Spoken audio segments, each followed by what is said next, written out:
Emmanuel Macron a achevé sa tournée africaine ce 28 juillet par la Guinée-Bissau, où il a réalisé sa troisième et dernière étape après le Cameroun et le Bénin. Il s'est donc entretenu avec son homologue Umaro Sissoko Embalo, une visite notamment parce que la Guinée-Bissau vient de prendre début juillet la présidence tournante de la CEDEAO. La casquette de président de la CEDEAO fait donc d'Umaro Sissoko Embalo un interlocuteur incontournable pour Paris. Et puis hier, il était du côté du Bénin après avoir visité le Cameroun, où il a accusé la Russie d'être l'une des dernières puissances impériales coloniales. Le président français en tournée africaine du 25 au 28 juillet a cherché à mettre en garde les capitales africaines contre le nouveau type de guerre mondiale hybride que mène Moscou et qui a décidé que l'information, l'énergie et l'alimentation étaient des instruments militaires mis au service en Ukraine. Critiqué pour avoir choisi de visiter le Cameroun, le Bénin, accusé des dérives autoritaires, Emmanuel Macron est resté silencieux sur la question des droits humains et la défense de la démocratie lors d'une conférence de presse conjointe avec le président béninois Patrice Talon. Durant sa visite, la justice béninoise a toutefois ordonné la remise en liberté de 30 opposants arrêtés pendant la présidentielle d'avril 2021 qui avait émaillé de violence. Patrick Talon a déclaré qu'il n'y a aucun détenu politique au Bénin, mais que des gens sont détenus pour avoir agi, pour avoir commis des délits, des crimes dans le champ politique. C'est vrai, a-t-il donc affirmé. Aucun grand parti de l'opposition n'avait été autorisé à présenter des candidats lors du scrutin de 2021. Des manifestations avaient émaillé dans le centre et été réprimées dans le sang. Par la suite, des dizaines d'opposants avaient donc été arrêtés. Les grandes figures de l'opposition, toujours emprisonnées ou en exil, condamnées à de lourdes peines de prison. Outre cette crise politique, le Bénin a fait face à la multiplication d'attaques djihadistes dans le nord, à la frontière avec le Burkina Faso et le Niger. Lors de cette visite, Emmanuel Macron a affirmé que la France serait toujours en soutien du Bénin pour sa sécurité, notamment en termes de renseignements et d'équipements. Et voilà donc la quintessence de la tournée africaine d'Emmanuel Macron qui a démarré depuis le 25 juillet dernier et qui s'achève donc ce jeudi par la rencontre avec Umaro Sissoko Embalo, le président en exercice de la CEDEAO. Et pour en discuter, nous allons recevoir dans ce journal deux invités. Tout d'abord, Gamal Abina, internationaliste. Ensuite, nous aurons Luc Michel, géopoliticien. On démarre avec vous, Gamal Abina. Déjà, bonsoir à vous, cher monsieur. La tournée d'Emmanuel Macron s'achève ce jeudi, donc 28 juillet, par la rencontre avec Umaro Sissoko Embalo, le président en exercice de la CEDEAO, par ailleurs président de la Guinée-Bissau. Mais l'une des curiosités, c'est qu'elle s'achève sous fond de rivalité avec la Russie. C'était le mot le plus constant qui revenait en ce qui concerne Emmanuel Macron lors de sa visite en Afrique, notamment au Cameroun, au Bénin, en Guinée-Bissau. Le mot Russie est revenu plusieurs fois de la bouche du président de la République française, Gamal Abina. Tout à fait. Donc bonsoir, merci pour l'invitation. Et bonsoir à tous les panélistes et tous les panafricains, puisqu'on parle cette fois-ci de questions africaines, vu que Macron fait une tournée dans certains pays africains stratégiques pour lui et par rapport à cette résonance France-africaine qui a toujours été la ligne de conduite de la France depuis 60 ans. Aujourd'hui, si Macron se déplace en même temps, il ne faut pas l'oublier que Sergei Lavrov, ce n'est pas un hasard. Simplement, il y a une peur qui commence à se faire jour et qu'effectivement, la réelle politique, comme on dit, la réelle politique, commence à s'imposer d'elle-même. Le gâteau africain, comme on pourrait l'appeler, même si ce n'est pas un gâteau, donc ce continent qui est essentiel pour l'avenir de l'humanité, devient un enjeu non seulement politique, on l'a bien vu avec la crise ukrainienne, mais surtout, et c'est plus important, un enjeu géopolitique et économique. Les Français sont en perte de vitesse, on le sait. Depuis des mois, ils annoncent que les Russes organisent des propagandes anti-françaises, ce qui n'est pas vrai, puisqu'il n'y a pas besoin d'être russe pour pousser les peuples africains à se rendre compte que la France a profité d'eux et surtout, Macron essaie de jouer son va-tout à un moment où il prétend que la Russie serait un pays impérialiste, serait un pays colonialiste. Bref, il utilise des termes très forts, disant, évidemment, à demi-mot, que les anciens impérialistes étaient occidentaux. Donc il explique d'une façon de dire on demande un peu pardon, mais en même temps ne vous laissez pas déborder par l'impérialisme russe. Il prétend que les Russes utiliseraient l'arme, ce qui est assez honteux d'ailleurs de le dire, l'arme de la nourriture, l'arme de l'énergie, afin de remporter une victoire décisive en Ukraine, mais aussi face au bloc occidental. Et il prétend que les Russes feraient une sorte de chantage aux populations qui pourraient en souffrir. Tout cela, évidemment, est totalement faux. D'ailleurs, j'ai une pensée pour mes amis de RT France qui ont été à nouveau interdits d'exercer hier en Europe par la juridiction à laquelle ils ont fait appel, donc la Cour européenne de justice. Aujourd'hui, Macron est en concurrence directe avec Lavrov. Il a eu un discours jusqu'à présent qui était relativement modéré. Il n'a pas coupé le canal de communication avec Poutine, mais il se trouve que ce discours très offensif, très agressif même, qui noie les choses entre elles, qui prétend parler d'un colonialisme ou d'un impérialisme russe en comparaison de l'impérialisme occidental qui était extrêmement agressif et qui a détruit le monde entier, il voudrait donner le sentiment aux Africains que finalement, prenez garde à ces nouveaux colonialismes ou impérialismes parce qu'il sera peut-être pire que le nôtre. Donc il faut tout de suite rassurer les populations africaines. Il n'y a pas d'impérialisme russe, pas du tout. C'est des gens qui ont été aussi, qui ont subi l'impérialisme et le colonialisme des Allemands à l'époque, des nazis. Il n'y a pas de volonté néo-impérialiste russe. Les Russes ont déjà un empire qui s'appelle la Russie, elle se suffit elle-même. Et surtout, il n'y a pas de tradition coloniale russe. Donc quand Macron va sortir ce genre de grosses ficelles, c'est pour convaincre des personnes dont ils s'imaginent qu'elles n'ont pas suffisamment d'intelligence pour le comprendre, les convaincre que c'est lui qui sera gentil et que les autres en face seraient les monstres. Eh bien, c'est totalement faux. Et ce qui est intéressant, c'est que ça démontre une chose. Ça démontre le vent de panique dans lequel l'Occident est en train de s'embomber. D'abord, ils ont perdu leur guerre économique contre la Russie, qui sort le grand vainqueur de cette guerre. Et l'hiver qui va arriver va coûter très cher à l'Occident, particulièrement l'Occident d'Europe, moins les États-Unis, tout d'Europe. Et deuxième élément de défaite, c'est la défaite en Ukraine qui est consommée. On voit bien que la Russie quasiment a remporté toutes ses batailles, toutes ses victoires.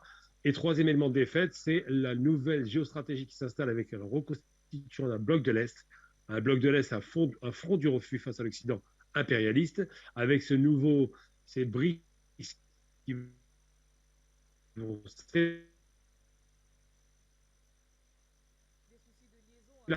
avec Gamal Abina, que nous allons retrouver certainement. Des soucis donc de liaison avec Gamal Abina que nous allons retrouver dans quelques instants. Le temps de donner la parole à Luc Michel. On reviendra bien sûr avec Gamal Abina, surtout sur la tournée de Sergueï Lavrov, le ministre des Affaires étrangères russe, qui lui aussi est en tournée africaine, qui a décidé de renforcer les liens de coopération avec plusieurs pays, notamment le Congo-Brazzaville et même l'Éthiopie, où il a effectué sa dernière tournée. Alors, Luc Michel, 3 pays visités par Emmanuel Macron.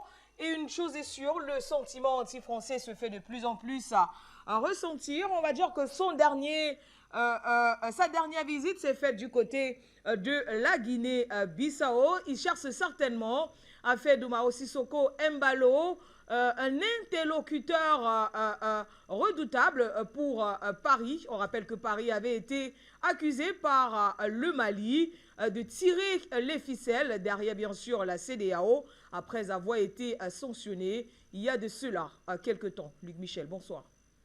Écoutez, ce que Macron fait là, c'est courir derrière le déclassement de la France. Il essaye évidemment de maintenir son projet de France-Afrique 2.0 à partir de la CEDEAO. Et ça explique sa présence en Guinée-Bissau. Mais ça explique surtout son arrivée au Cameroun et au Bénin parce que les choses sont pliées, perdues pour la France en Centrafrique et au Mali. Et il faut essayer de maintenir les dernières positions du précaré français. Ce qu'il faut retenir de ce voyage, ce sont les discours de Yaoundé, de Cotonou, où il a attaqué frontalement la Russie et il a accusé la Russie d'être le dernier empire colonial. C'est évidemment pas une thématique française, c'est une thématique qui a été définie à Washington et qui est celle du State Department, le State Department américain qui développe ses accusations contre la Russie, notamment au Conseil de sécurité. Il faut retenir quelque chose. Tout d'abord, il y a eu la réponse de Serge Lavrov à Addis Abeba. Lavrov a commencé par expliquer que les accusations de Macron d'utiliser le gaz, le charbon, le pétrole et le blé comme des armes. C'est une guerre qui a été commencée par l'Occident. C'est l'Occident qui a commencé la guerre du gaz, la guerre des sanctions, la guerre du blé, la guerre du pétrole contre la Russie. Et pas du tout la Russie qui a utilisé ses armes contre notamment les Africains. Mais surtout, Macron est un serial menteur. J'ai publié ce matin une réponse de 25 pages expliquant les mensonges de Macron. Non, la Russie n'est pas le dernier empire colonial. Bien au contraire, la Russie, depuis 1830, c'est l'allié de l'Afrique pour empêcher le colonialisme occidental. En 1830 déjà, la cour du tsar de Russie était l'allié d'Addis Abeba. Et à la conférence de Berlin en 1885, la Russie a empêché l'Éthiopie d'être le seul État africain qui n'a pas été colonisé à Berlin. À partir de la conférence de Bakou en 1922, l'Union soviétique s'est tenue aux côtés des États africains et des anti-impérialistes africains pour mettre un terme aux empires coloniaux occidentaux en Afrique et en Asie. À partir d'aujourd'hui, Poutine est l'allié des derniers des États africains contre le colonialisme occidental. Non, la Russie n'est pas un empire colonial. Rappelons que en Ukraine, la Russie est chez elle. L'Ukraine, c'est le premier État russe et depuis 1000 ans, c'est les racines de l'État russe. La Moscovie aujourd'hui, dont Moscou est l'héritière, elle est évidemment la troisième Rome, c'est l'héritière de cet État moscovite et de cet État kievien. Et aujourd'hui, lorsque la Russie agit en Ukraine, elle est encore une fois chez elle. Rappelons qu'en 1991 encore, l'Ukraine, c'était une partie de l'Union soviétique, c'est-à-dire de la Grande Russie.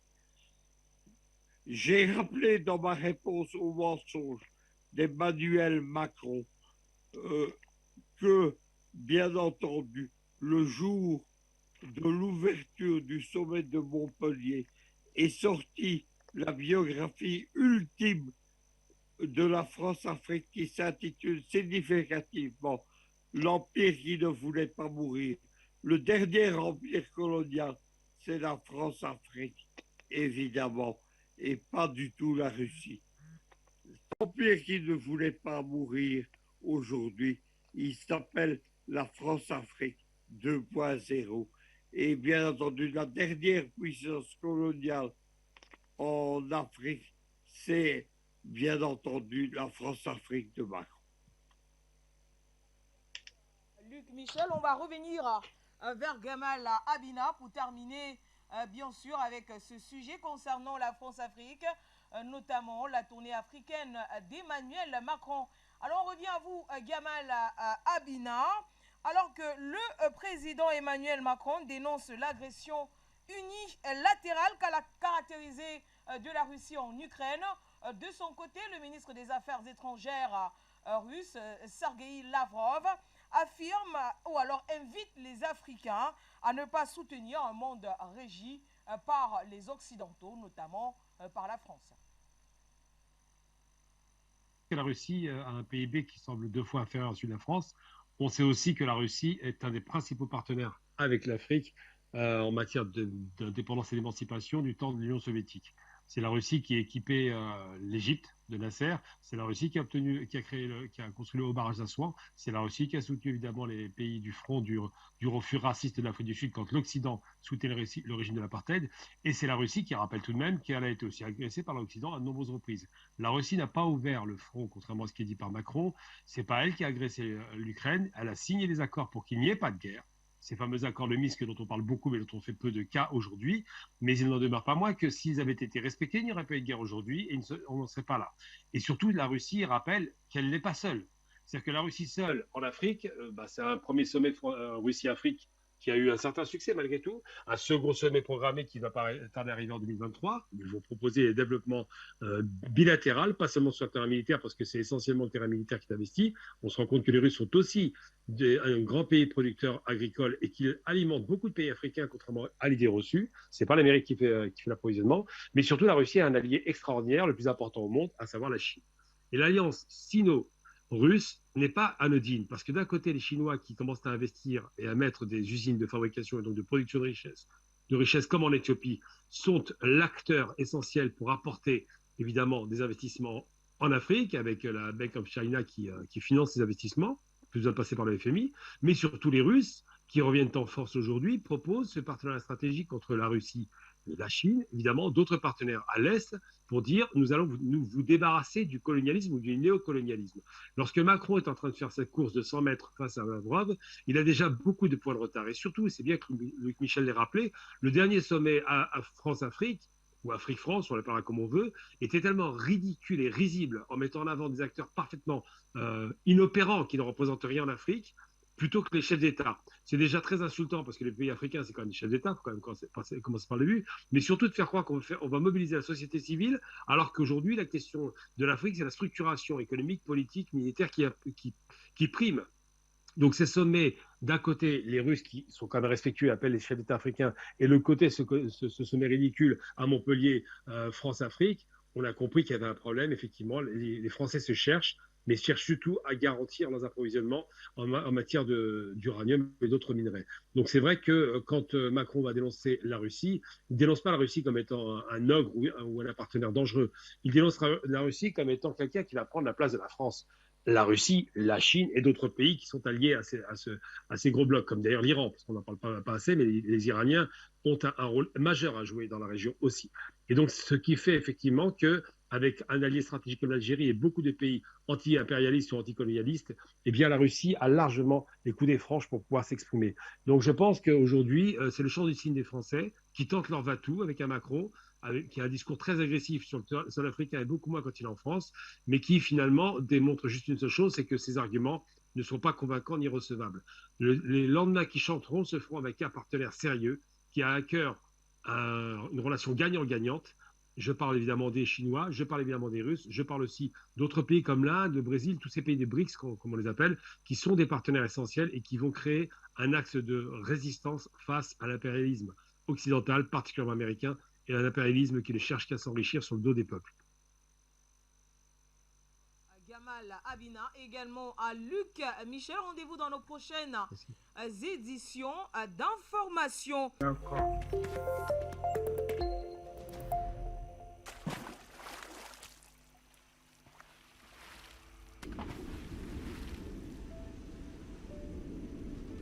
Afrique Média. Le monde, c'est nous.